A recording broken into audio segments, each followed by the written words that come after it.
I'm really having the fun kind of just stumping. You know that thing you did when you were 4 that was pointless and childish, and you did it anyway, where you would like flick the back of somebody's ear? Yes. Because you could, and there was really nothing they could do about it? Mm-hmm.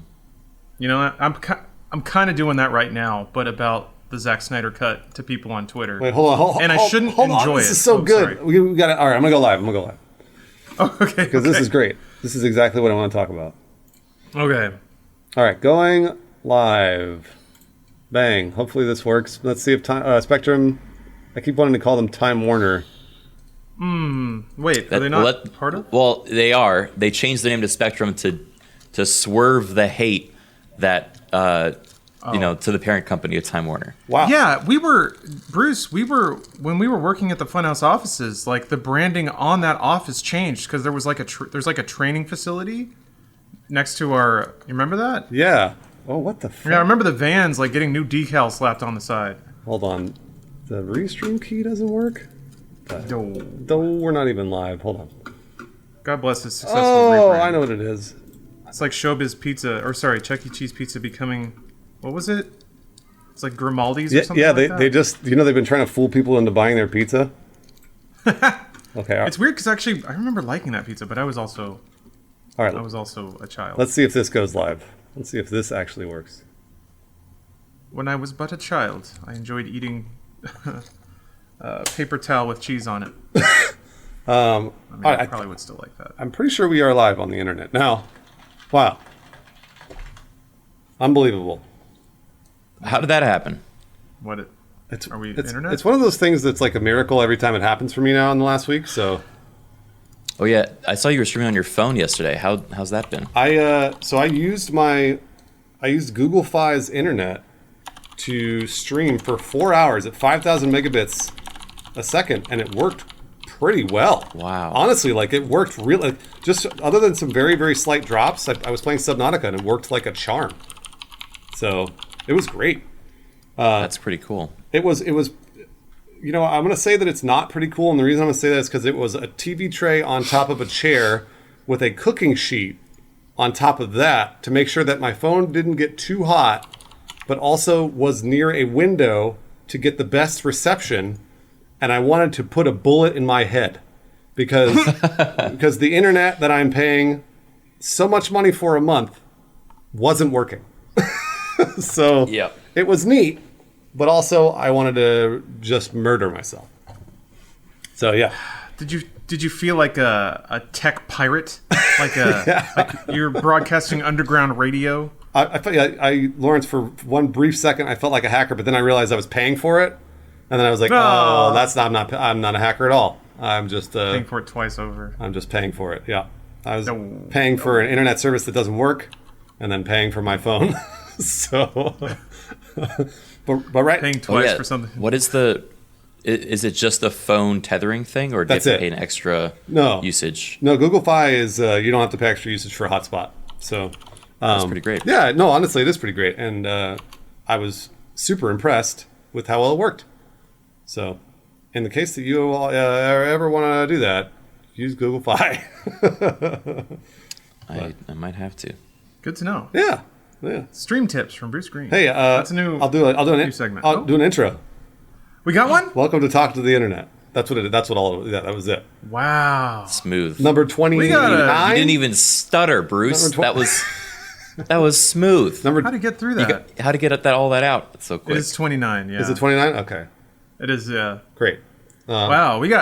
Tell them about all the segments we have prepared, Bruce. Well, we've got one segment called "Put Back the Snyder Cut." # Put Back the Snyder Cut. And then we have... Yeah, that's gonna go for about an hour and 25. So what's left to... Yeah. What we got for the next 5 minutes? And then I have a segment. Okay, yeah. Oh. Yeah, please. I'll call it "Does It Have a Dong in It?"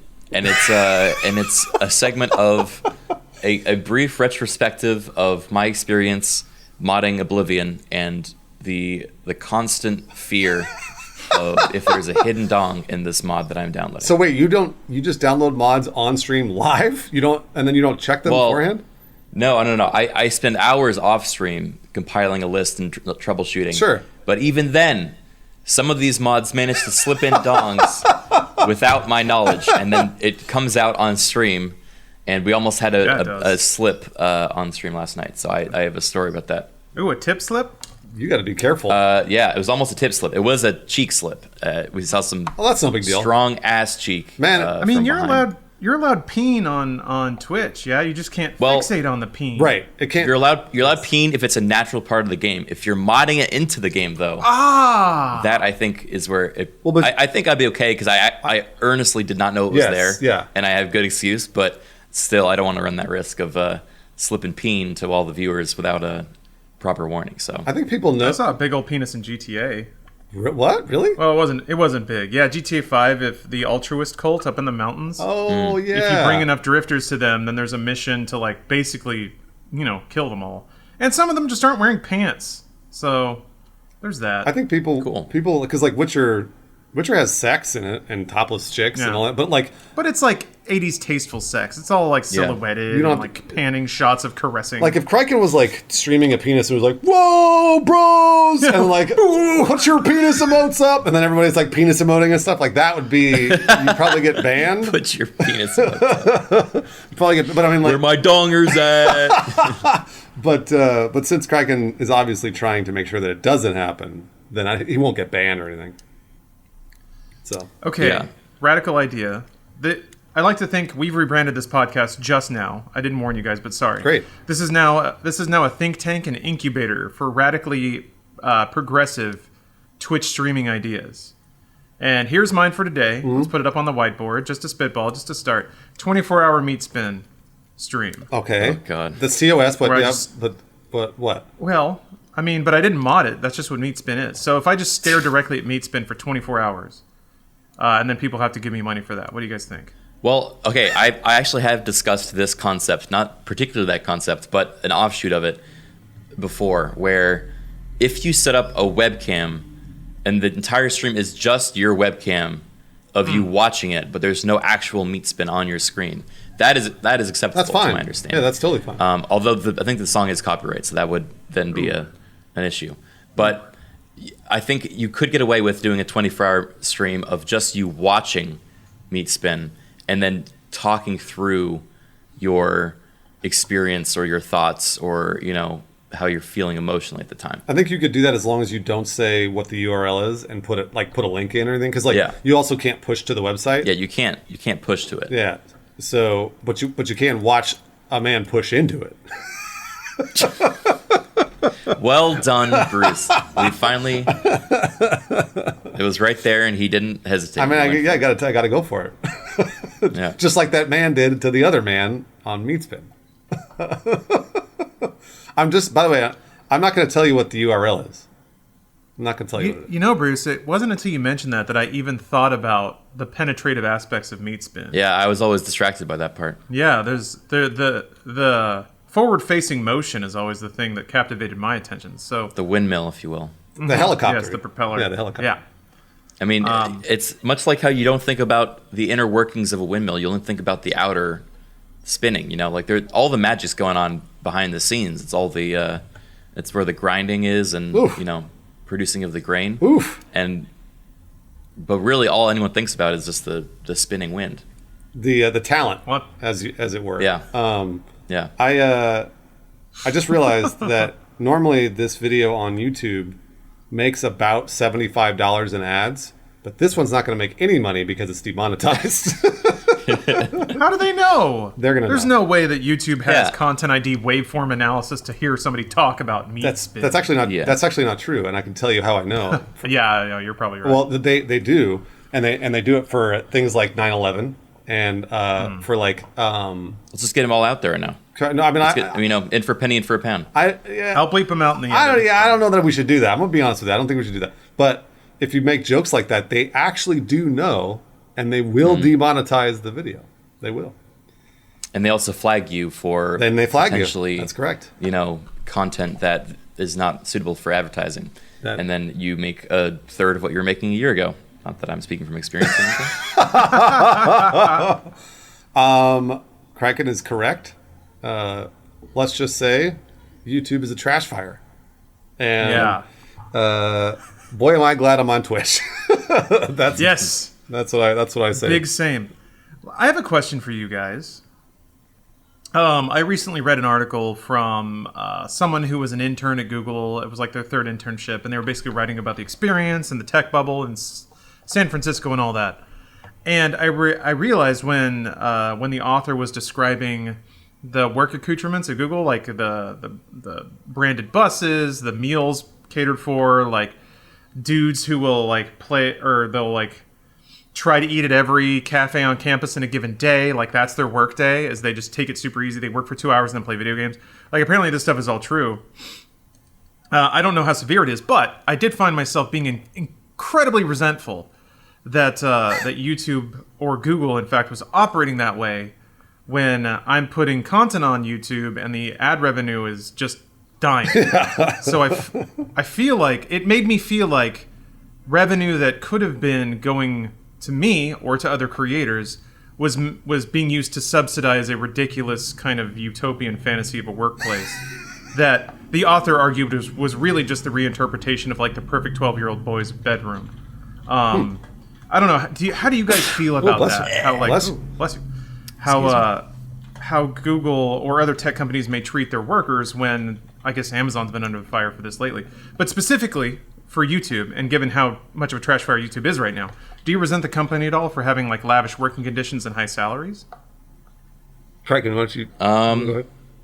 No, I mean, like, that's an interesting question. I mean, it's the perspective of like, if you're gonna hate them for being successful, then you have to hate the system of capitalism, I think. Like, this isn't a new thing that you can have experienced bad service from a company and then that company's still doing well, you know? Like, I think this is just one example out of many, many, many, many where, like, they don't really care what you as an individual user think. They care more about their advertisers and the, you know, their relations to the government in terms of how much leeway they're going to get. They care about, you know, being able to set a standard for children programming, for example, and being able to be like a safe household name that, you know, is going to stay relevant for the next decade. So, like, do I blame them as a company for focusing on the things that they care about? I mean, I don't know. If it's working for them, it's hard to say, no, you shouldn't do that. It's like, just a shame that it's moved so far from what it originally was, which was for the creators. So it's more just like, it's a shame that the system works that way, where they're rewarded for, you know, punishing the little guy as the little guy. Yep. I don't know. It seems like I'm blaming the wrong person if I'm to say that, you know, they shouldn't be enjoying good employee benefits. No, you know? I agree with Criken. Because like I see what you're saying, Lawrence, and it's the same with Amazon's workers too. Like where like Amazon's workers are being treated like garbage, and Amazon's making money hand over fist. And so there's always the biggest spotlight on the biggest companies, and so there's always going to be a number of people being like, you're not doing the right thing here, and you're not doing the right thing here, and they're never going to be able to please everybody. But at the same time, it's like one of those things where like if you've always got your ear to the ground, and you then, because this is what I would do on a much smaller scale with Funhouse. I always had my sort of eyes on the comments, whether or not it was YouTube or Reddit or whatever else. And then the more comments that I saw, and the more commonplace they became, I started to go, okay, maybe I should actually reanalyze specific aspects of the business according to what those comments are. And then ideally, we'd reach out to either the people directly or, you know, do something in public that said, hey, we're listening to you. Hopefully this will help you realize that we do care. And it's the same with Amazon. Amazon should be going like, you know what? We have decided to now pay all of our Amazon workers time and a half for the next 6 weeks or whatever else. Or same with Google and YouTube, where they're like, you know what? We realize that all of our workers are working here. They work 1 hour a day, and then they get to chill out for another 7. So you as creators get an extra $50 a month, or, you know, who knows, right? And then at least it's something. It's like an olive branch that they're putting out to their viewers. But But on the other hand, it's so weird because if you're the CEO of Google and you're sitting there going like, they're just fucking complainers. They're just whiners. Like what? Like why do we have to listen to them? You know, and that's honestly, I'm sure like Bezos is like, I've just donated $4 billion to, you know, philanthropic causes. Why the fuck do I got to do this other shit? And that's when I feel like you start becoming out of touch. Is when you start thinking to yourself, this doesn't matter. This only the other things that I have done matters. You know, like so it's like when you're held to a different standard than anyone else in the world, and it's hard to reconcile that, I guess. Yeah. I don't know. You can see kind of both sides of it because I totally can. I would get defensive in that position too if I'm like, you know, why is it suddenly all my responsibility when I've never interacted with this cause or these individuals ever? Right. But, you know, I don't know. Like, for me, I think it would be like get your own house in shape first before looking to others. I don't know if that's a saying. I feel like, but, you know, for an Amazon to say, okay, we're having issues with, you know, keeping everyone in our company like safe and satisfied, then I think I would be first reinforcing that pillar before then looking outwards. So I feel like YouTube's probably in that similar position where, I mean, Google's always been this way. They try out experimental kind of directions, and then they let it, you know, float for maybe 3 months to a year, right? And then reevaluate if it was actually useful. And if it is, they double down. If it's not, they just cut it and forget it exists. Like, you know, there are so many examples of this. So you look at like the Google Cardboard or like, you know, but I don't know if you know, is Google Glass still a thing? But there's tons of you know, Google one-offs. So I'm sure with YouTube they function that way too, where they have like a ton of different, like YouTube Gaming was like a thing for a year and a half or less, and then vanished again. So I think it's probably also hard for a company of that size to like have rolling updates be, because everything feels like a trial. I don't remember the last time YouTube's been so steady that I know what to expect a month or two later. It's like everyone's kind of given up trying to predict what it's doing. Yeah. No, and that's why I think that's why people are shifting to Twitch, because while Twitch is also unpredictable, it is at least talking directly to your audience. And and candidly, every time I talk to YouTube about this, whenever I talk to YouTube about like, hey, my CPM, and this is months ago, but like whenever CPM is really, really low, or like, I don't understand, like, why are the ads not running, the blah, blah, blah, they would always say, they'd literally just redirect me. They'd be like, hey, don't worry about like that. They would say like, hey, you know what? Try out subscribers on your channel, or try out Super Chat. And like, I was always like, but what about the other stuff that YouTube has lived on for 15 years? And they're like, no, do the subscriber and Super Chat. And I was like, okay, all right, well, never mind. I'll go to Twitch. You know, like, and that's that. I mean, it's funny. It's worth also saying that that's a miracle you even had someone to talk to, because I think 80% of the, more than that, it's like 99.9% of the creators out there don't have any contact at YouTube, or, you know, there may be like a partner rep that manages like 10,000 partners, but when you write to them, all you really get in response is like a like, I don't know, copy pasted thing. Yep. No. So yeah, you're right. I don't know. Lawrence, what do you think? You asked the question. Well, I mean, I guess I kind of injected some of my own opinion. I when I was reading it, I was like, why did my money get slashed by 2/3? I know that it's all like a moving system, and certainly there's probably a lot of advertisers who aren't throwing a lot of money at YouTube now because they're getting conservative. So I try to appreciate that it's not, you know, it's not, I can't draw a direct line between A to B, but it does kind of gall me that, you know, to a lesser extent me, but some other people that rely on YouTube as a revenue platform are just getting thrashed around. Meanwhile, there's some dude who his entire workday is trying to eat 9 different flavors of soft serve. And that's that, you know, I'm extrapolating a lot, but it certainly sounds like that's the reality, and I think those accounts have been borne out by a few different people in a few different ways.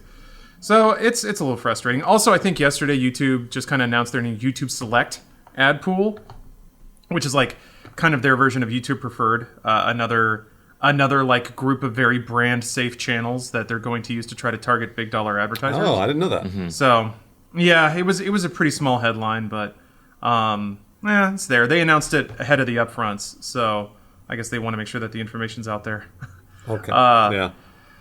Yeah, I don't know. I don't mind it because kind of like you were saying, Bruce. I'm just thankful that that Twitch, at least by its definition and by its architecture, is a platform where the revenue goes direct from the viewer to the creator.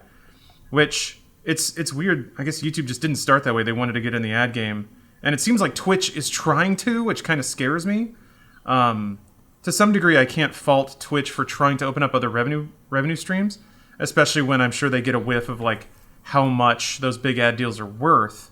They probably want to take a chunk of all Twitch subs and be breaking in, Ford and McDonald's money.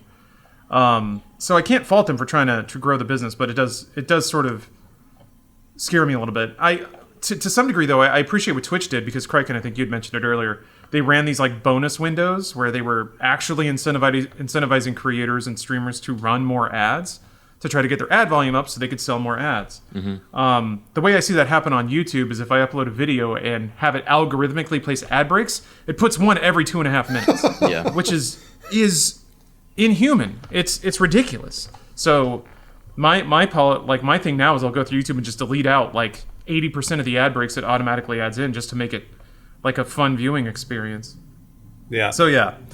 It's I think it's just like the fewer interested parties the better, because that means fewer bites get taken out of the money, and then the creative process and the support process and the interaction between creator and viewer is so much cleaner. Because Bruce, kind of what you were talking about, it gets messy when you have to consider multiple, as a producer, you have to consider multiple audiences. So there's your actual audience, which arguably should always be the most important. Actually, not arguably. It should always be the most important. If you're not making content people want to watch, what are you doing? Which, I've actually seen tons of productions where the goal was not to attract an audience or even create a good product, those get weird. But once it gets more into the YouTube side of production, then you're like, okay, now you have to make the advertisers happy, or you have to make the content in a way that's advertiser appropriate, so that if an advertiser looks, they might want to buy it, and then that can sometimes be at odds with what viewers want. Then you have to be careful of what you say and how you comport yourself. You have to be careful of how this content gets reacted to within your own company and things like that.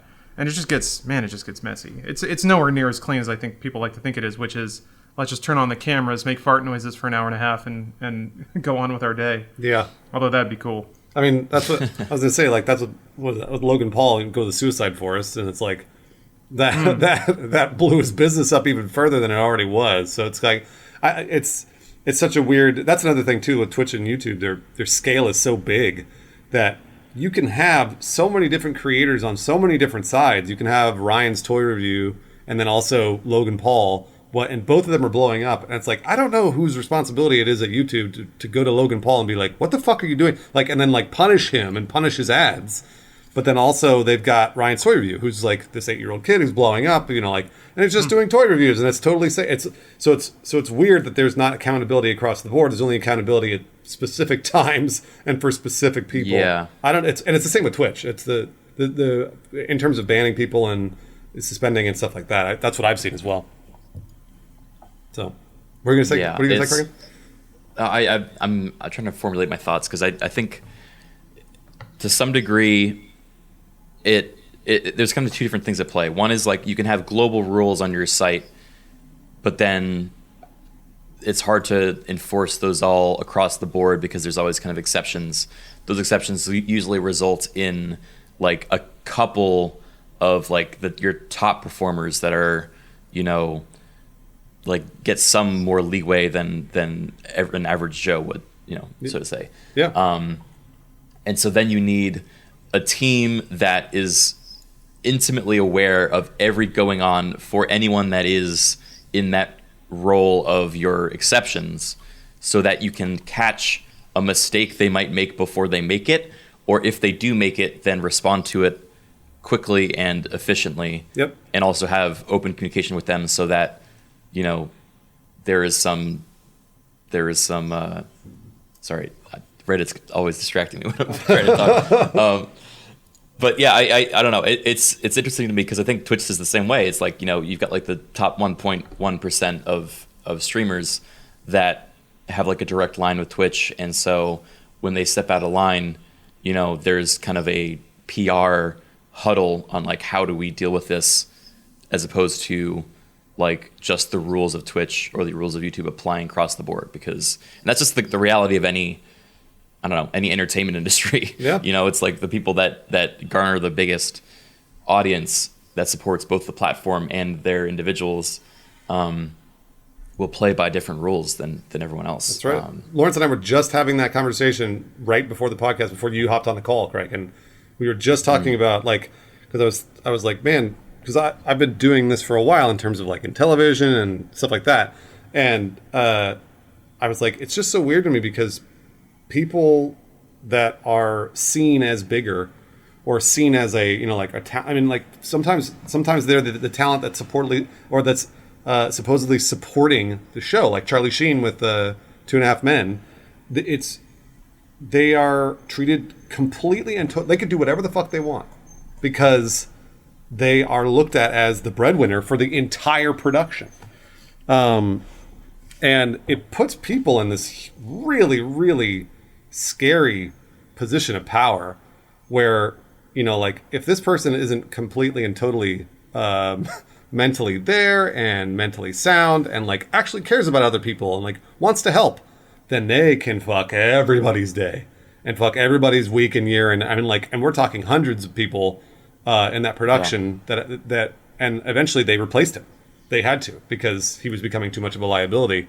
And that blew my mind, because that means that from the very, very top, the top of that network, I forget, was it ABC? I can't remember what network it was, but the top of the network had to say, we have to get rid of this person because he's ruining people's lives. Like, he's ruining this production, and it had nothing to do with the show's quality. The show's quality was great, but it was all behind the scenes. And I remember being like pretty impressed by that. So yeah. No. Well, that leads us to our next segment. And Criken, I did brief you shortly on this before the podcast. So I didn't want to put Criken on the spot. So he's aware this is happening. Bruce and I both agreed, and then Criken also later agreed. I think mostly through omission. I never agreed. Well, yeah, this is part of the bit that Bruce set up, is that he's like, when we get on the show, I'm going to say I don't agree. And I was like, okay, Bruce, if you want to put me in that corner, that's fine. Not part of it. You want to just do that to me while we're on air, that's fine. If you want to do that, I think that's a good idea. But Bruce and I did agree, and then Criken, because he did not disagree strongly enough, also agreed that we would Is that all. how it works? Is that going to hold up in the court of justice? Oh yeah. That we would all actually call someone out right now. So we're going to. Bruce and I already did it. Actually, we did it before the podcast. So now it's your turn. Criken, it's your turn to let us know who's the next Charlie Sheen? Let's make it personal. Let's make it biting. Who are we canceling? Am I going to become an icon of cancel culture? The thing that I have hated my whole life. Yes, you are, because it needs to happen. It's for justice, Craig. What you need it right now. A popular streamer that doesn't deserve it, who is a hack. A streamer? Wow, you got to pick a streamer? I didn't realize that. Yep. You said I had to pick a celebrity, someone I would never have to have contact with, and now you're limiting it to someone in my direct line of work. You're just specifically trying to cancel you're trying to make me burn a bridge that I've yet to walk across, is what's happening. This is for entertainment. Logan Paul burned a lot of bridges when he shouted at that dead body, and I need you to do that for me right now. Okay. So if you could, you said that you and Bruce already picked yours, so can I just, for inspiration, can I hear your picks? I mean, I try not to be negative, Criken. You know that. So I feel like you know what? I'll put it in the liner notes. Of the podcast. So and you know, we collaborate on those every week, so you'll have tacit input on what that is. So I would appreciate it if you could celebrate my spirit of cooperation, creative cooperation. Yeah. By bringing something to this bit. This is a tough one. This is a tough one, Criken. And I you know what? We're gonna give you a little time. Take some. We're gonna get not too much time though. Not too much. In the meantime, we got to run a show to keep to. While you think about it, though, we should talk about the Snyder Cut. Oh boy. We should talk about how. So first of all, I want to take an informal poll of Lawrence and my chat. I want to see if you want the Snyder Cut, I want you to put yes. If you, oh, bless you. If you don't want the Snyder Cut, I gotta mute when I do that. I'm sorry. It doesn't matter. Right. I want you to put no. If you want the Snyder Cut, put yes. If you don't care or don't want it, put no. And I'm just curious to see how many people. Lawrence? What do you see? What do you see in our? I see Is that 50-50? My eyes are telling me. Well, it seems like it's trending a little more towards no. Okay. All right.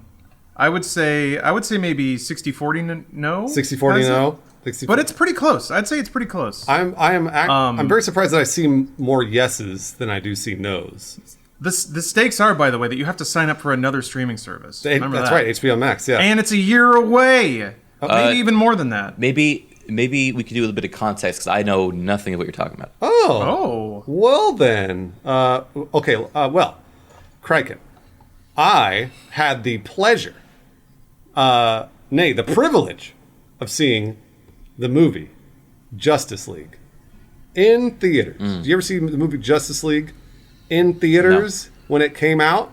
No. You didn't. Okay. Well, Justice League is a movie about. Do you know what the movie's about? Criken? Superheroes. That's right. That's correct. It's like the Avengers, but for DC. So. And he got the plural part right. There are more than one superhero, so that's good. That's right. There's Batman, Superman, other cool superheroes that you never heard of, like Cyborg, and he's the one with the eyes that turn red. That's right. Also, Wonder Woman's there, and then wasn't there another superhero? You're forgetting Aquaman. Thank you, Aquaman. But yeah, he said the line. But the coolest part about Justice League is that I'm ruining it for Criken. You had never seen any of their movies other than Superman and maybe a little bit of Batman and Wonder Woman. So you didn't know anything about Cyborg. You didn't know anything about Aquaman. Yeah. But that's what made it great. Is that they just kept showing up and there would be a big music swell and you're like, who was that? Yeah, exactly. But also, Zack Snyder was initially the DC mastermind. He was sort of the one that was coming up with the movies and the stories for Batman versus Superman, and he had plans for the Batman, obviously for Justice League, et cetera, et cetera. He was sort of the architect of DC movies, the same way Kevin Feige is for Marvel.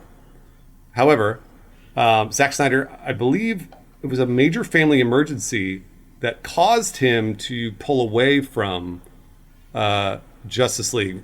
I think, wasn't it, Lawrence? Am I wrong? Am I wrong about that? Am I right? It was a something like that. There was a loose explanation given. And I guess it depends on how conspiratorial you want to get, because for some reason people have concocted wildly complicated narratives around how the production of that movie went. Yeah. But yeah, Joss Whedon did the rest. It was a death in the family. It was his daughter committed suicide, which is major, and it was a huge problem for Zack. Obviously. Never mind, I didn't know about that. Yeah, I knew it was something major, and so then Joss Whedon took over finishing the movie.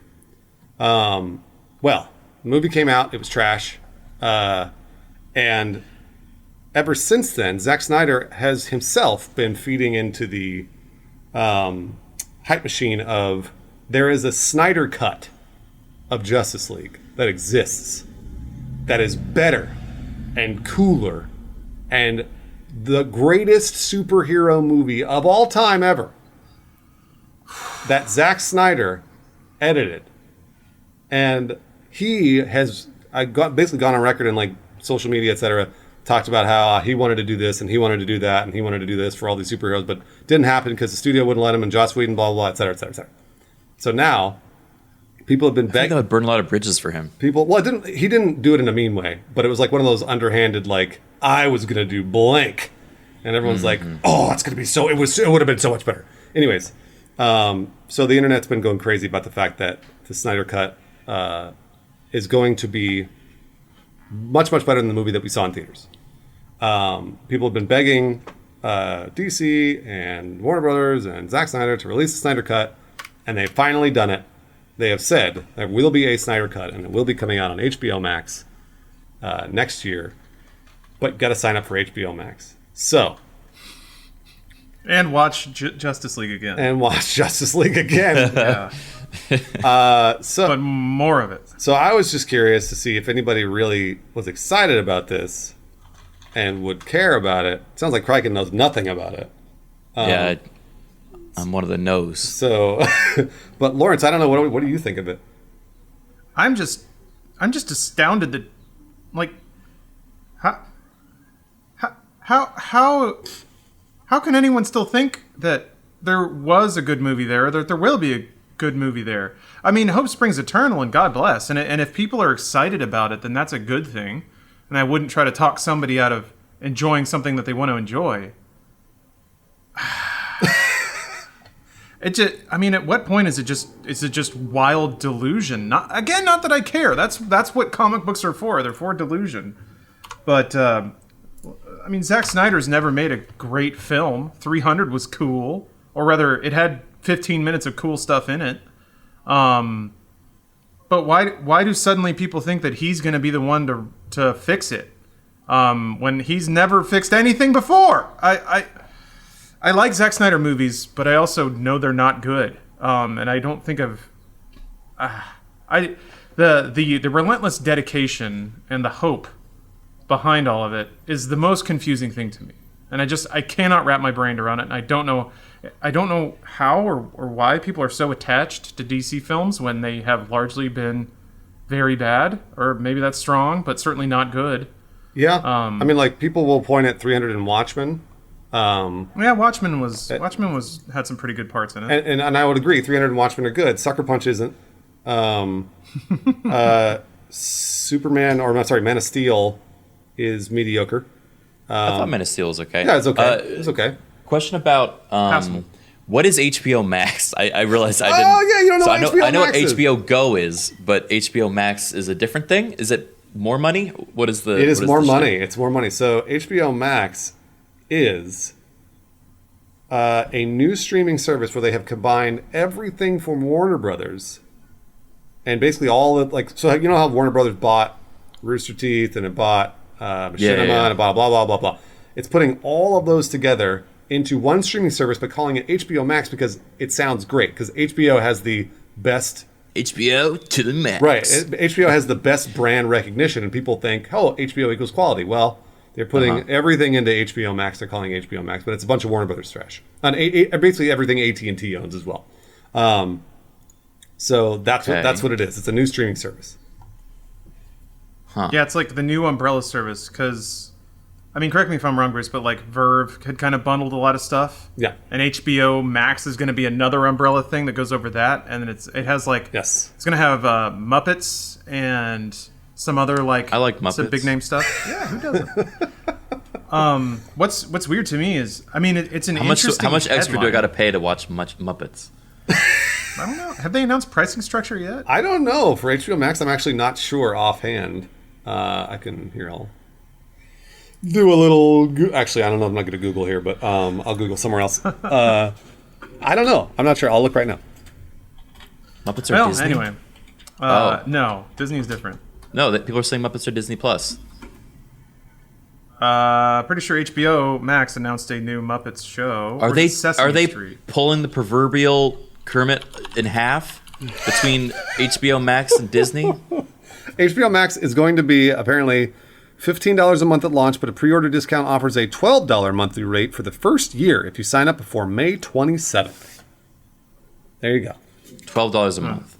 There you Yeah, Is the early Muppets bird now. special. Oh, it's Disney Plus. I'm sorry. No, Sesame Street is what's going to HBO Max. Yeah. My bad. Got it. Okay. Wait. Sesame Street and Muppets are they're not they're different things, right? Different properties. But they've done collaborations before. I'm sure they have, yes. What is Kermit to Elmo? I'm having like a crisis right now. They're both Jim Henson creations. Oh, okay. And I think the Muppets have been on the show Sesame Street. But, yeah, I think it's same world, but different show. So, like, the Muppets Same are world? largely on... I think so. I think there's crossover there. Huh. Like, Big Bird was in some of the Muppet movies, right? Yeah. I'm pretty sure, but, like, as a cameo. So it's like, it's all kind of the world of Jim Henson or whatever. Do they talk to each other? Yeah. I mean, I don't know if they talk to each other regularly or if they hang out when they're not. I wonder doing if there's shows. like awkwardness because of their company ownership divide. I want to know. I want to know the specific personal relation between Elmo and Kermit. I mean, you're gonna have to look that up on your own time because I don't know. Someone in chat says I'll do it right now. Kermit is a reporter on Sesame Street. I remember him wearing his like little beige trench coat. Yeah, I remember he was wearing his like little press uniform. Was that what Kermit's role was on the Muppets? Though I thought he was a show producer. Yeah, and he played banjo. So the Muppets is a laugh-in styled sketch comedy show that ran on TV. It was called The Muppet Show, I believe. Am I wrong about that? I think you're right, yeah. But that was it was just comedy. I'm pretty sure there wasn't like an informational or edutainment aspect to it. Meanwhile, Sesame Street was a show specifically for kids that, in addition to like puppetry and puppet comedy, was meant to teach you the alphabet and how to count to 10 in Spanish. Right. And the names of shapes and things like that. So Cloudless... Muppet Show was like... Cloudless is saying the Muppets spun off of Sesame Street. So they started on Sesame Street and then spun off. That makes sense. I could see that, actually. That's pretty smart. So, like, parents are in the room while their kids are watching Sesame Street, and then here's a slightly more adult-tinged but still family-friendly sketch comedy show with the same sort of puppetry. Yeah. Wait, where were we going with that? Oh, yeah, trying to sort out the rules of everything. I don't know. It's weird because I feel like 10 years ago, everyone wanted a la carte cable channels, and that's what we have now. It's just online streaming services. That's right. Mm-hmm. So, but everybody hates like that works out pretty well. But it's now it's going the opposite way. Where like again, because we're gonna. I mean, I don't know. Are you guys gonna pay for HBO Max? I'm not. I mean, like I'm already paying for Disney Plus, Netflix, and Hulu, and I'm probably they all want a piece of the pie, and the pie. There's barely any pie left for us to cut up, you know? Well, yeah, it's going to get zero-sum now. They're just going to get so tiny. Well, what blows my mind is that this is like 100%. This is like an HD remake, but for video. We get all of this stuff. We get all this stuff in games, right? Mafia 2, Resident Evil 2, whatever. I feel like this is like, hey, remember that movie? It's coming back in HD, and there's premium content. Like, I feel like this announcement has more rumbles than really any other content announcement. It's actually a pretty smart move, and it like jumps on a narrative that a lot of people have really run with and held onto for a long time. Yeah, so yeah. I can applaud the PR move behind it. That's pretty cool. Our friends over at Internet Today, I retweeted this because it's pretty crazy. Back in November and December of last year, Ricky and Elliot were talking about. I think Ricky was the one that started it, but he was like, HBO Max is going to 100% have the Snyder Cut be their launch. It's going to help them launch the service. Really? And he said it a number of times back in November and December, and he was totally right. And it was like one of those things where I watched it and it was like, I mean, it's super super adept of them to notice that and see that. And yeah, I mean, I was just curious to see if people were excited about it or not. Like, I wasn't sure if that was something like everyone's like, yeah, fuck yeah, HBO Max, like we're in, or if it's like sort of like, whatever, who cares? I don't know anyone that's excited for another streaming service. Like I think Disney Plus got in there just as the door was closing, Indiana Jones style, grabs the hat out and was like, hey, we have the properties you loved as a kid, at least that's what we have.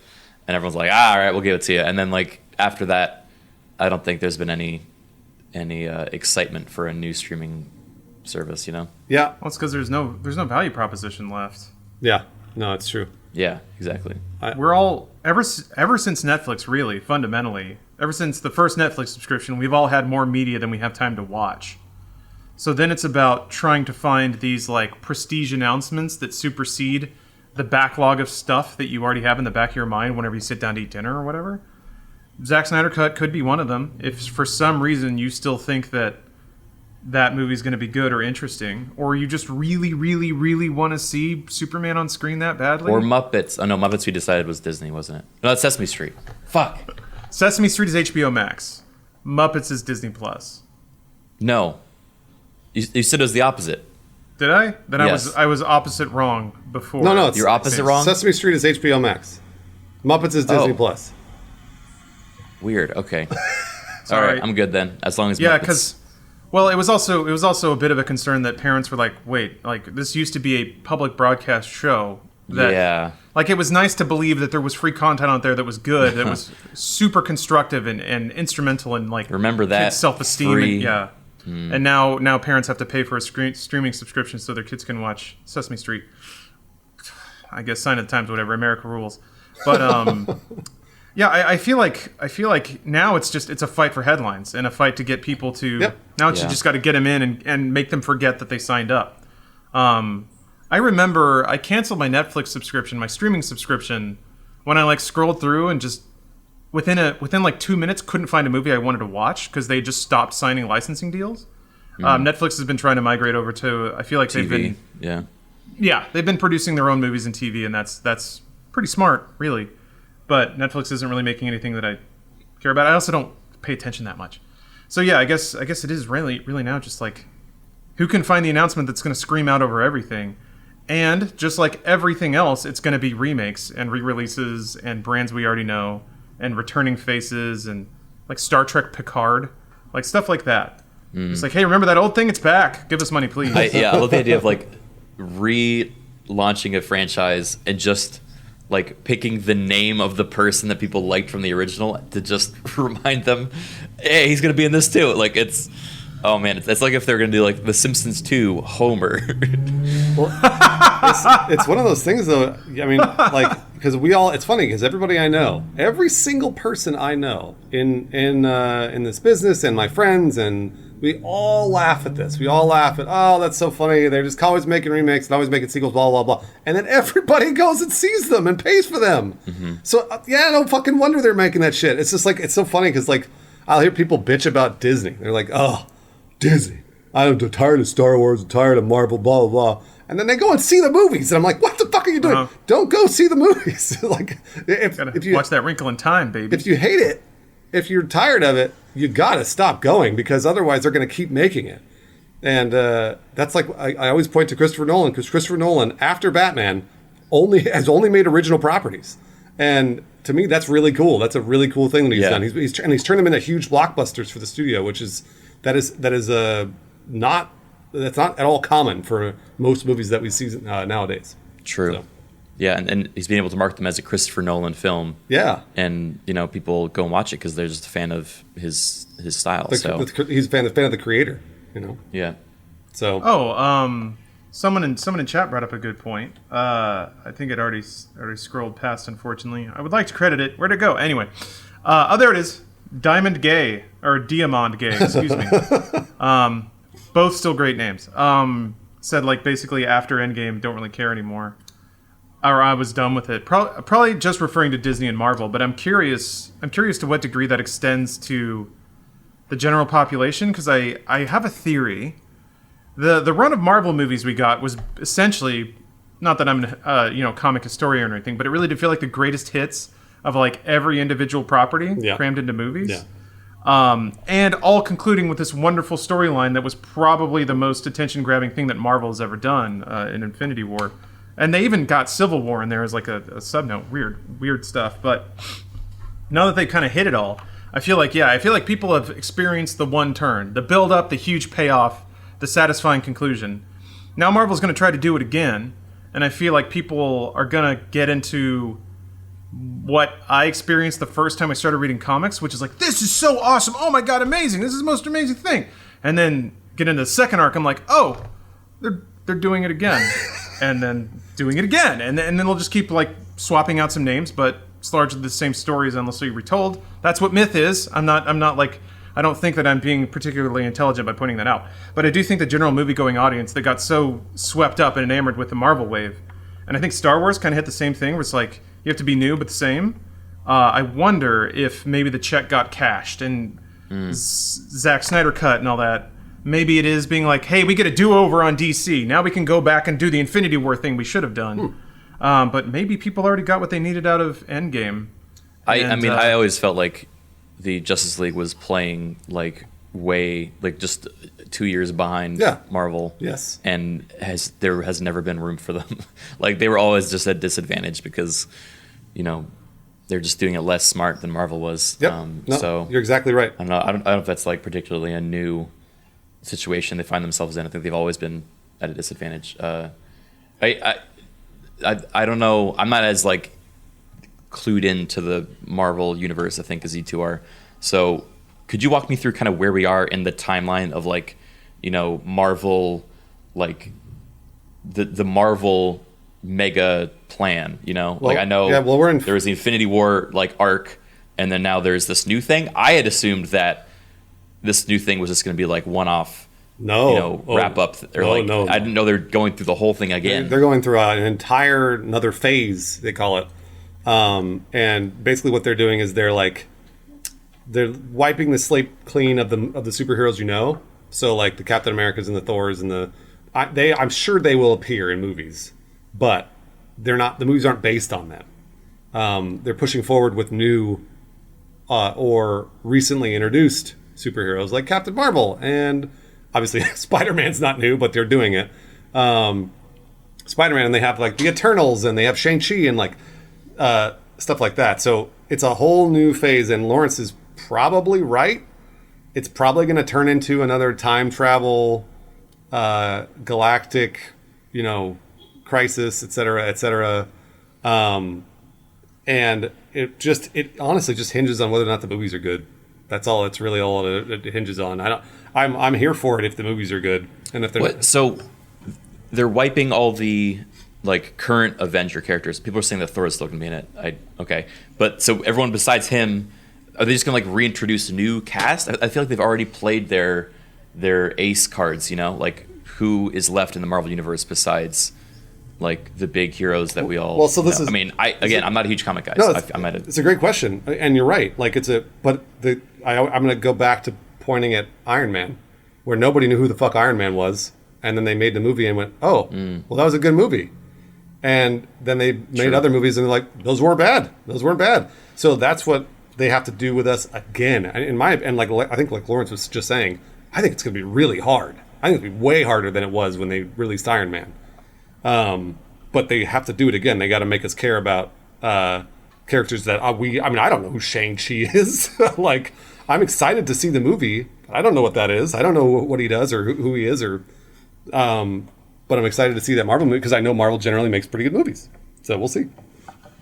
I don't know. I think I'm more interested just from like the programming aspect, like how you can reintroduce a bunch of new characters that there's like little to no after stepping down from the mammoth that is Spider-Man, Iron Man, like the Hulk, like all those, like what are they gonna this B team? How do you make them not a B team? I'll probably watch just to see how they try to pull that off, because that to me is more interesting than the actual content. Yeah, I don't know. I mean, there's been some massaging in that direction. Like there was a literal handoff of Captain America to Falcon. Yeah. And then Far From Home was almost literally saying Peter Parker is the new Iron Man. So, and the comics have been doing that too, of like basically just rotating in new cast members to have new stories to tell. The idea being that like within comic books, at least generationally, you can speak to a new generation and the issues that confront them. Like Peter Parker was a freelance journalist photographer because that was the kind of job that a teenager could get, but that doesn't exist anymore. So like if you have a 15-year-old in 2020 who is a freelance photographer, like that just doesn't really read.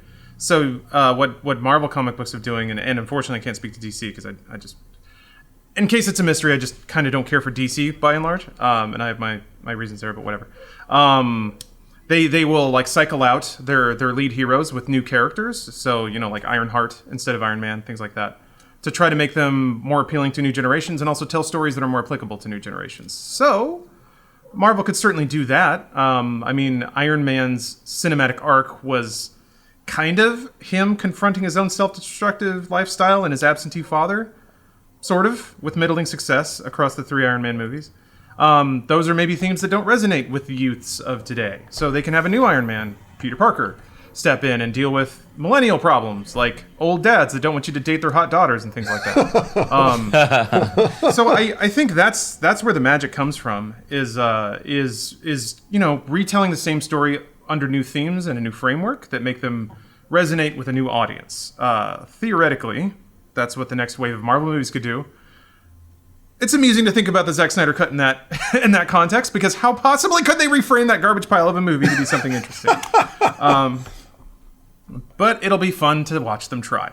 I can't wait to get, like, I just realized this would be a cool album title, Edge of Blackout. I gotta drink just enough to be conscious, but barely, and then put on the Zack Snyder cut. Also, 4 hours is a long time to try to maintain.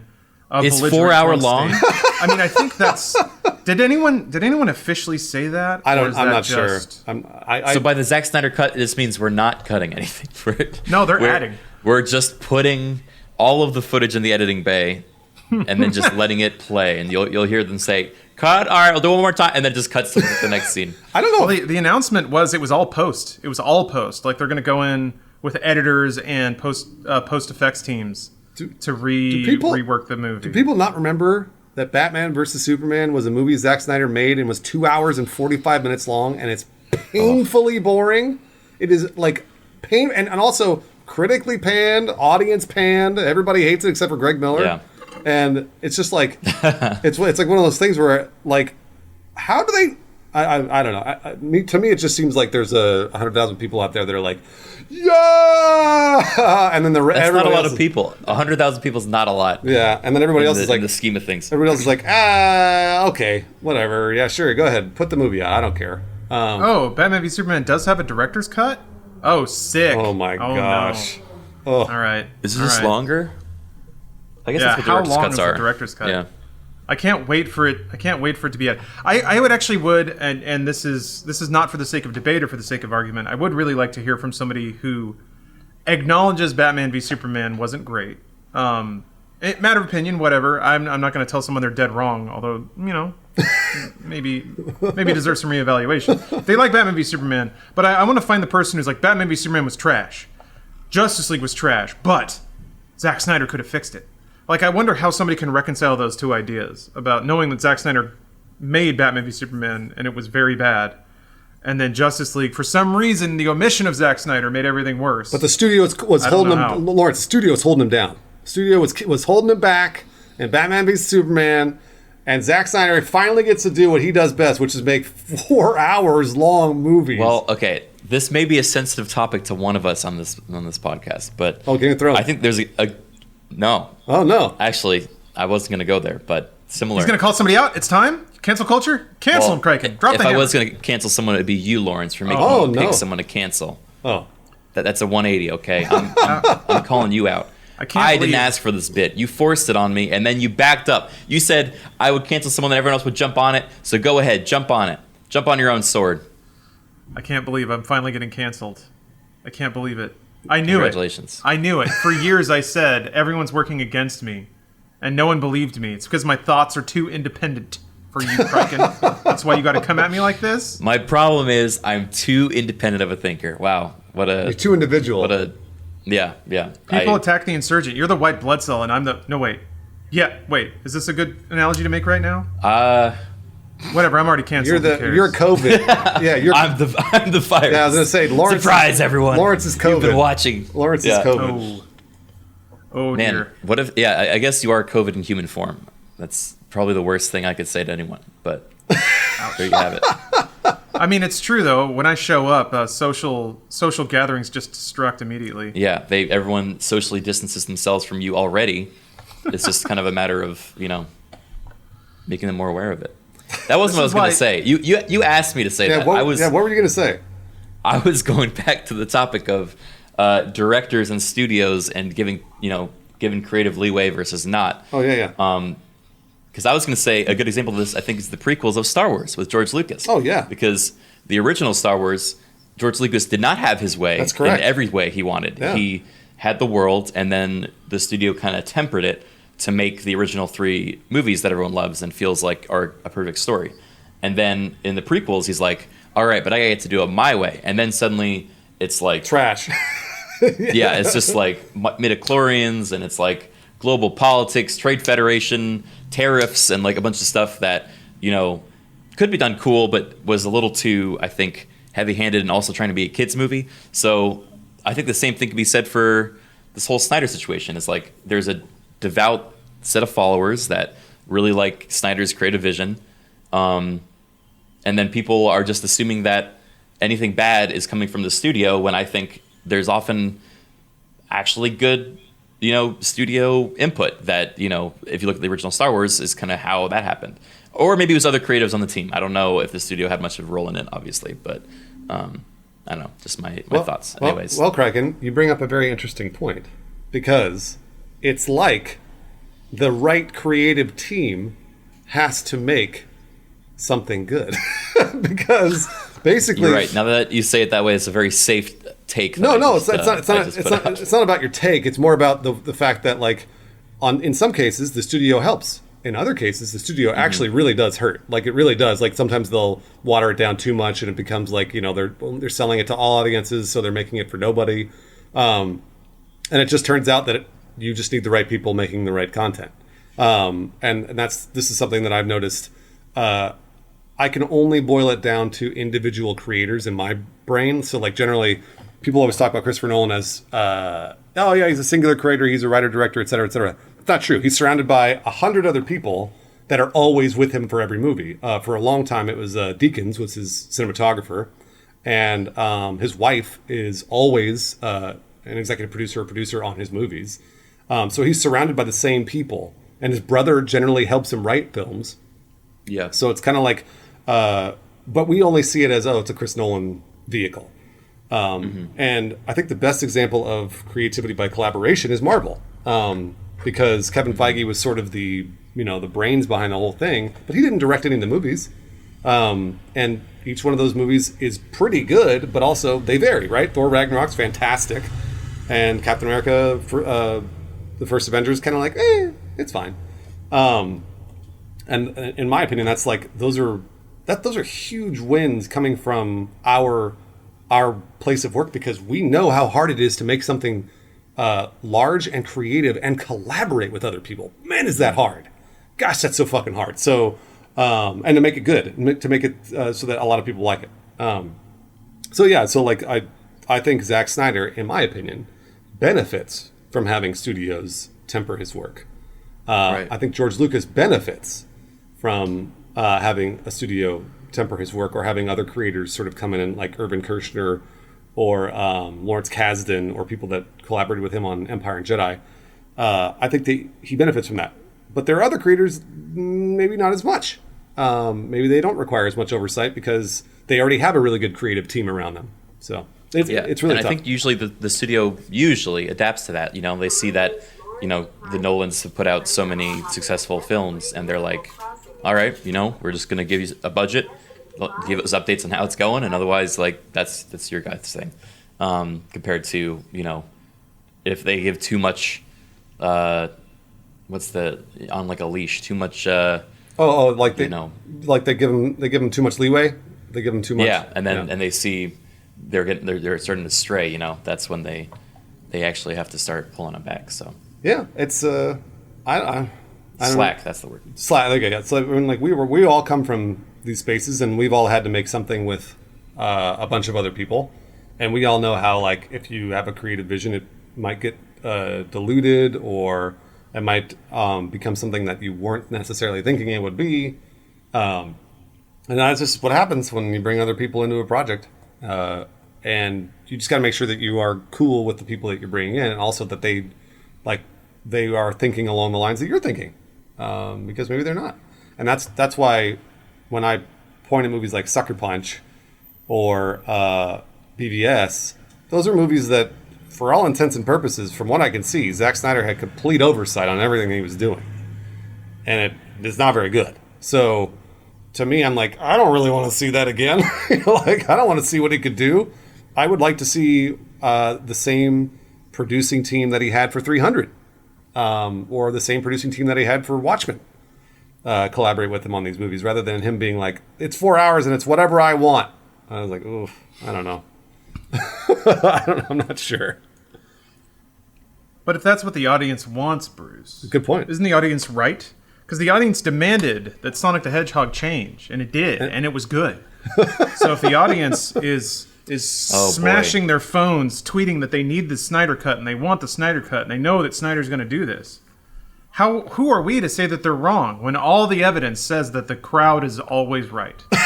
I hadn't actually thought about that, but the I told you so like power of Sonic. being right about Sonic is probably having a destructive effect on 100%. like on audience culture and instructing a studio to change. You know, it's like, well, look what we did to the Sonic movie, and then that's going to become the narrative for I don't know how many franchises. But the fact is, they didn't do anything. Nobody did anything. They didn't. They just complained. Yeah, they that complained. was their power, and it quote unquote worked in their minds. I'm sure.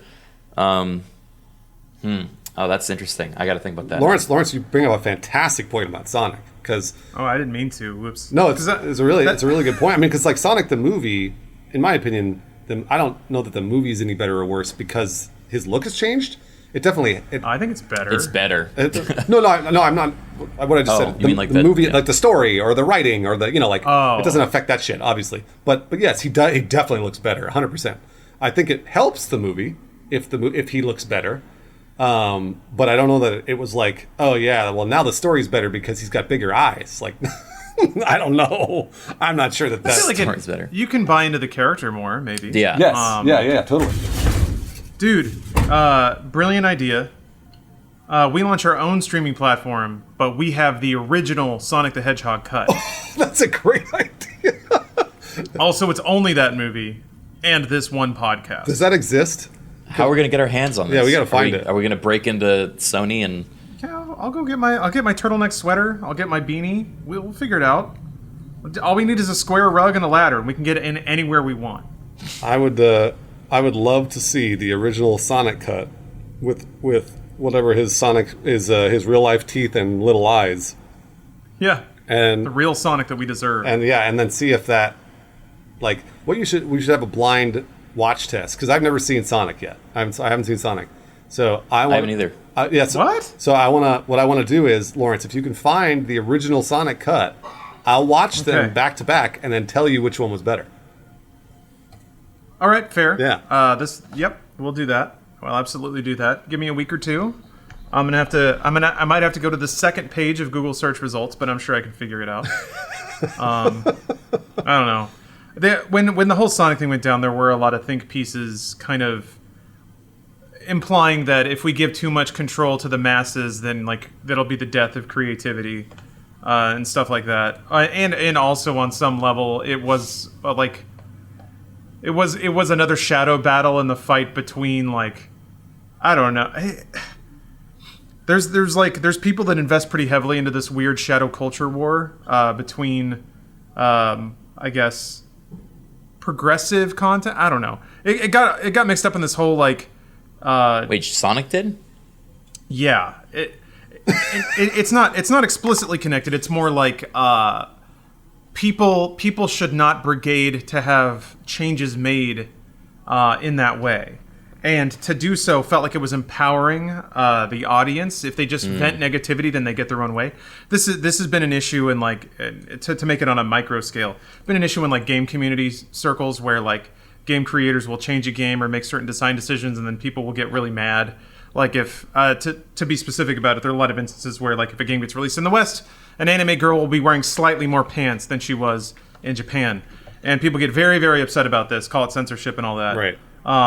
So the concern is that if creators are seen changing their output because of community reaction, and especially if that makes the product perform better, there is concern that then there will be a movement in entertainment companies to change their creative output based on how people complain, and then that has concerns that it will inhibit the progression of media and matters of representation and gender equality and all that.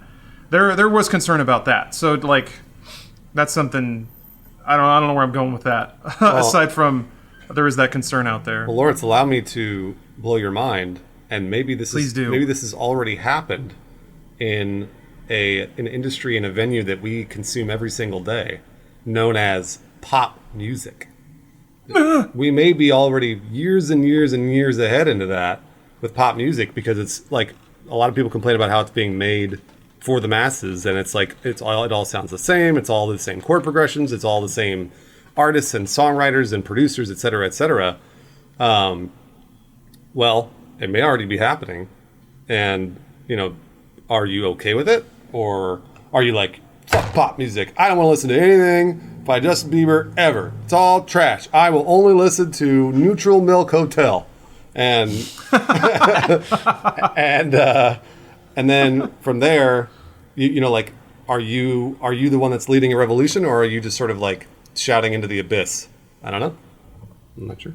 To make the analogy complete, you would have to argue that Justin Bieber is causing societal harm because of his creative output. That's true. I mean, I hate to make it sound, oh my gosh. Yeah, and that poor flamingo. Sorry, a flamingo just bombed right into it like a bridge. Oh, he's okay. And collapsed into the water. Yeah. It's interesting. I feel like there are a couple of examples. Somebody in my chat pointed out that, yeah, like, oh, fucking Christ, that bird hit that wall so hard. That, like, Bethesda, shockingly, was recently in a bit of a pickle because of Doom Eternal. They added de novo anti-cheat, which made the game inoperable on some machines. So they actually announced today. Because the online multiplayer. Okay. Because of multiplayer. And actually, Marty Stratton, again, had to get on Reddit and type a 2-page post trying to calm people down. Not to sound like I'm trying to be dismissive of, like, if you bought a game and then a patch makes it inoperable, that's shitty. Yeah. So yeah.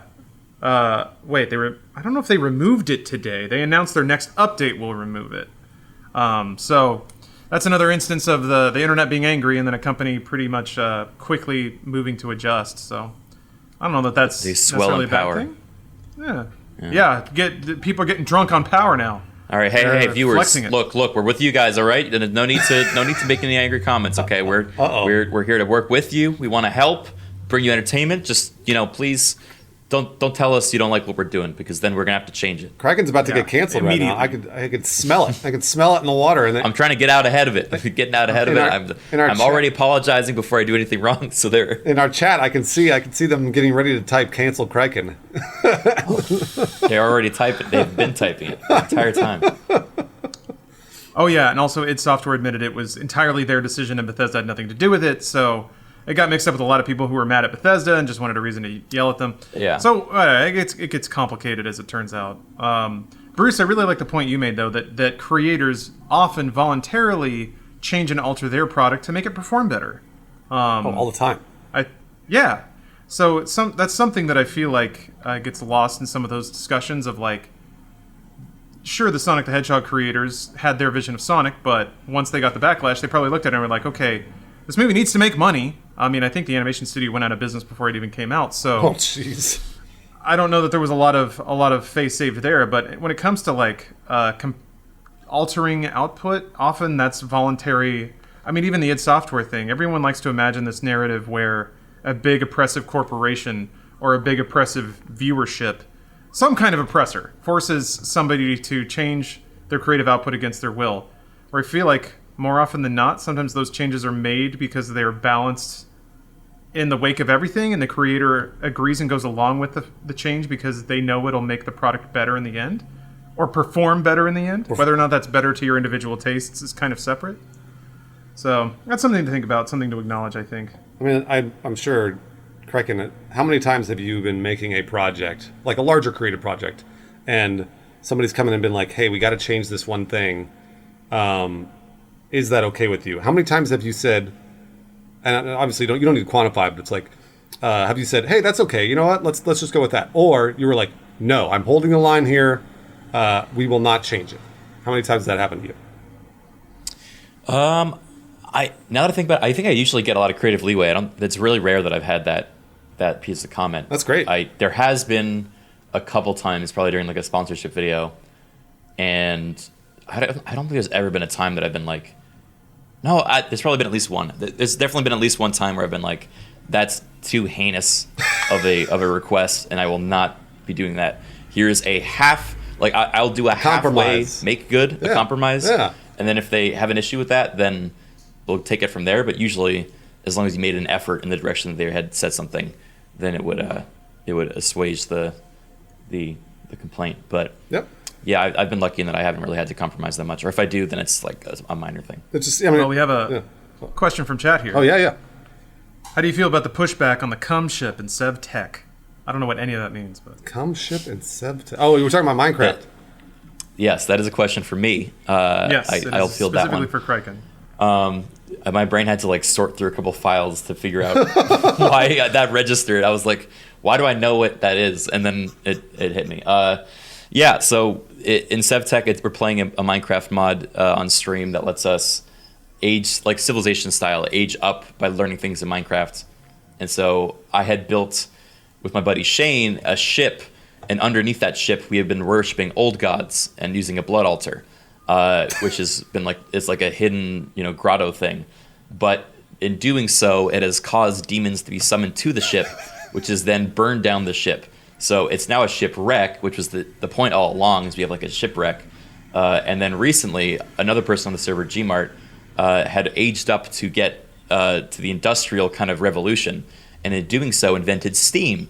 And Steam is a cool item in Minecraft with this mod, which lets you dump a bucket of steam, and it functions like water, where it just kind of trickles out, but it's completely walk-throughable, and it has no effect on you. So he said, I have this new thing, and I'm like, we could fill our boat with this stuff, and it's going to look like fog, and it's going to be great. So he comes over, and he starts dumping steam all over this boat, and I still think it looks kind of cool.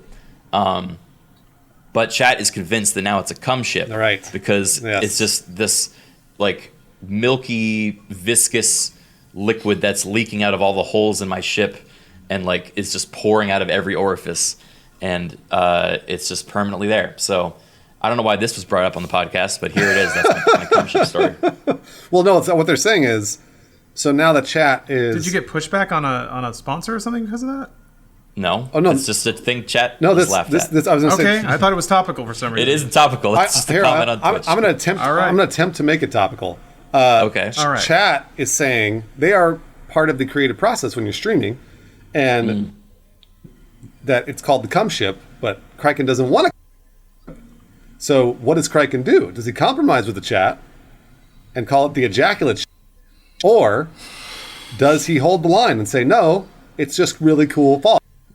Well, I hold the line also because I know the more you deny something, the more Twitch chat loves it. So I'm willing to them to have their little fun toy if I just keep telling them that it's not what it is. Did you hear that? That is amazing. Hey, this is Creator is the one of the smartest creators I have ever heard and met, by the name of Criken. He's using the chat's emotions and manipulating that. Get what he wants. Unbelievable. canceled. Too smart. Broke the meta for Twitch. Yeah, I think that's probably what they were getting at. Is that you have to change your creative direction. I mean, and on a much smaller scale, a very, very much smaller scale. That's what that is. Like Twitch stream is that. You got the audience there, and they're like, no, name your Pokemon Dick, and you're just like, okay, all right, I'll name my Pokemon Dick, and then you got to deal with your Pokemon Dick for the rest of the game. Oh. But and that viewer stops watching 10 minutes later. Right. Like, I got what I wanted. And leaves, and then they you're just bail. stuck with it. Yeah. But there's, I think, the larger scales, like with like Lawrence and I, when we worked at Rooster Teeth or Machinima, or work with larger brands like Pringles or whatever else. I'm not saying Pringles is a problem, but those sorts of things. Then it becomes weird because then there's money involved, and when there's money involved, then it becomes a really weird. It's like there's an underlying agreement that when you're like, hey, I'm gonna, like, again, just for the sake of argument, Pringles says, we want you to wear this helmet that feeds you food, and Criken goes, what? I would never do that, even though Criken did it.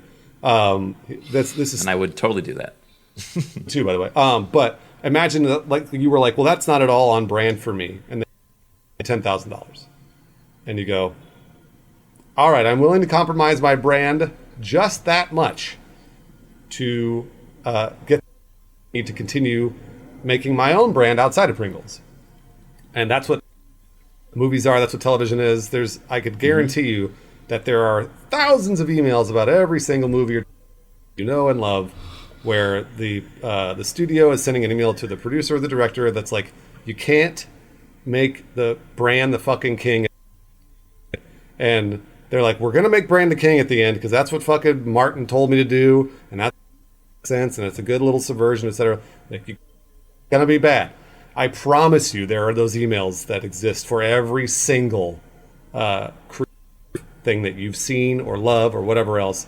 And it's I always think it's amazing that a creator can make something that fulfills almost everybody's desires when it comes to what it is, because they had to get through all that.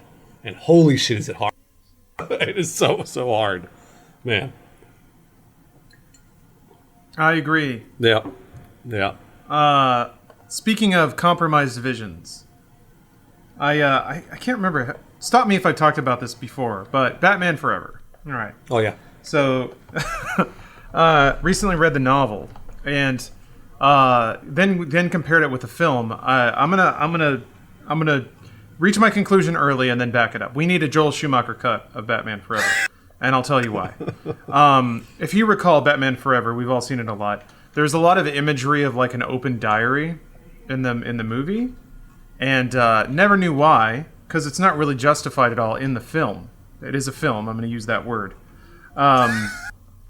Turns out if you read the novelization, it's supposed to lean into a guilt complex that Bruce Wayne has, because one of the last things he read in the diary that his dad wrote was that Bruce had insisted that they go see a movie that night when his parents got shot.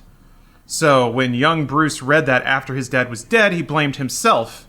And then in the book, developed a suicidal complex because of his guilt. Huh. He was going out and fighting criminals all night, hoping that one of them would actually kill him and remove him of his guilt. And when he reached this epiphany, he then self-actualized as a real Batman and decided he would go out and fight for justice instead of trying to fight his suicidal tendencies. Now in the film, what we get is a throwaway line from one Bruce Wayne who just says, "When I saw his diary, I realized he'd never write in it again." And that's it. Now, I posit that all of the diary imagery was left in the film because that was how the character was supposed to be written. Then at some point, somebody at Warner was like, Batman can't be suicidal! Yeah. And just chalked it all out of the film. And then one line just paved over the gap, and that was it. And because since the rest of the movie is such a masterpiece, we never questioned it as a movie-going audience. But here's the deal. I think that's a pretty cool interpretation of Batman. And also, there have been other interviews with Val Kilmer where he's talking about his portrayal as Batman. And he said something to the effect of, like, Batman's not a character. Like, I had to act that role like anyone in the audience could put themselves in my place because all I was a cardboard cutout. I'm not... I think his line was like, I'm not Batman because nobody's Batman. When it came to, like, other Batman actors claiming to be Batman or whatever. Right. And then I was like, well, that's true, Val. However, there is a version of that movie where Batman is a character, but unfortunately you didn't get that screenplay. So there's a mystery afoot here. There's a mystery. I wonder if the person who novelized the film got a very early copy of the screenplay and was writing the novel to that, and then it went through revisions and then into production with Schumacher, who I can only assume was driving his hardest to keep suicidal Batman in the movie. Was he though? So, you know, I can only assume. Okay. With not only the creative integrity that we saw rooted in every aspect of Batman Forever, but then onto his next, and some would say superlative work, Batman and Robin. Oof. So perhaps one day we'll get the Batman and Robin cut, Schumacher cut. I just say we make Zack Snyder recut every Batman, but only in post. I think that would be pretty sick. I think if we get the Joel Schumacher cut, we're going to add it to, what are we going to call it? Criken VOD? Ooh. Our new... Why am I the face of this now? Because people love you. That's why. Oh, that's true. Yeah. You give them just enough so they keep coming back. And not an inch more. We'll call it Criken Max, and it'll be the original Sonic cut, the Joel Schumacher Batman Forever cut, and then this podcast. Now, how fast? That's well worth the money. How fast do you think Sony lawyers would bang down our door if we were to release the original Sonic movie just on our own, like, pay gate streaming software? That might be the fastest lawsuit ever. It's a. I think the more fun wager is how long does it take them to find out? Like if we launch the whole thing, Shockingly fast. I mean, okay. I feel like one of these assholes watching this thing would rat us out immediately. Yes, they would. With the potential for any sort of bounty. Yes, they would. I have no question about that. 100%. The people in chat are all snitches, and you know what they say about snitches? Snitches get stitches. So, Bruce, that's TOS. You cannot threaten our viewers. What? Even if we would love to give them stitches. I'm not threatening you can't them. say that. I am not threatening them at all. I'm just You're letting right. you know It's a there promise. is a phrase. Promise.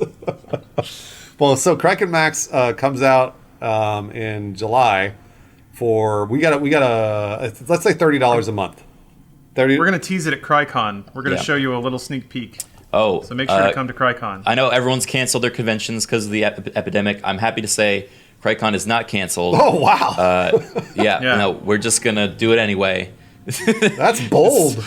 It is bold. You know, you got to make a bold decision. We looked at the financials and we said we'd make more money if people still bought tickets than if they didn't. You're right. So we're gonna have the convention. You're right about that. Also, masks. You don't need masks when you go to Criken. Yeah, that's uncomfortable. Yeah, we're gonna have a big swimming pool. Let's all just get in and go buck wild. So we put everybody in an 8x8 room that's recirculated air for about 4 hours. Everybody's got to crowd around and watch the clips off my Yeah, phone. Yeah. the sneezing competition comes after the first hour. Oh man, Criken's gonna be a hoot. I can't wait. It's gonna be a hoot. I am really excited. By the way, admission for Criken is $500 a ticket. I just wanted everybody That's to true. be aware. Unless you're getting the VIP pass, which comes with its very own. I don't know. I got nothing. I was just saying, it comes with your. I ran out of creative juices. It comes with your very own COVID swab that you put up your nose. Oh, yeah. But it's like not, it's just a swab. It's not part of a testing kit. No, Yeah, no, no. It's just something you can jam up into your sinuses if you want to. You guys got it wrong. It's not testing for COVID. It has COVID on it. So you put it up your Oh! nose. It's like a vaccine, but it's not. You can be patient zero for Yeah. $5,000. We will make you patient zero. Dude, oh. Again, this is an incubator. This is an incubator podcast. Of course, yeah. Here's another show for Crimax. Crimax is the name. Yeah, a reality show where contestants have to get COVID as fast as they can. Oh, jeez. Like- oh, God. man. We can film it at Criken. This is great. All 'cause right. We'll already have everyone there. We'll have everybody Just there. run Yeah. into a hospital with your mouth open going, ah! Just I mean, will that Pac-Man. work? Is that the Taking most efficient way? I don't really know. deep breaths. You're like, sir, stop taking such deep breaths. Oh my god. I'll be following, like recording on my phone, wearing a hazmat suit. Boy, this is I can't wait That's for messed up. Criken and Crimax. This brand that we're establishing, it's going to, I want to say, live for the next 50, maybe 100 years. So Anyway, how Yeah. long? What's the incubation for COVID? It's like 2 weeks. Yeah, it's like 2 weeks. It'll last We at got least 2 weeks. 3 weeks max then. 3 weeks. People got to be watching something when they're in the hospital, right? Well, sign up for go to crimax.com or whatever. I don't know how to spell it yet, but crimax.com. That's where you can sign up. I don't know how to spell our website yet. Just keep Googling until it shows up. I'm sure we'll make it eventually. All right, that's the end of the podcast. We made it to the end. Hey, YouTube. Even though there's only a few of you left watching on YouTube, we appreciate it. Thank you very Yeah. much for watching and listening on your Spotify and your iTunes, reviewing the podcast whenever you get a chance. Thank you for listening to Talk to the Internet, number 29. Am I right? 29. 9. 29. Yeah. 29, I've seen and some we're still comments. feeling fine. Damn We gotta right. do a rhyme after every one now. That's the new thing I'm starting. All right. Oh, I can't bits. wait to find out what you do for 30. All right. 30. Feeling flirty. I ruined it. No, I'll save that for next Yeah, time. you got to do it next one. All right. Yeah. We'll see you later, YouTube. Bye, everybody. Bye, YouTube. Love you.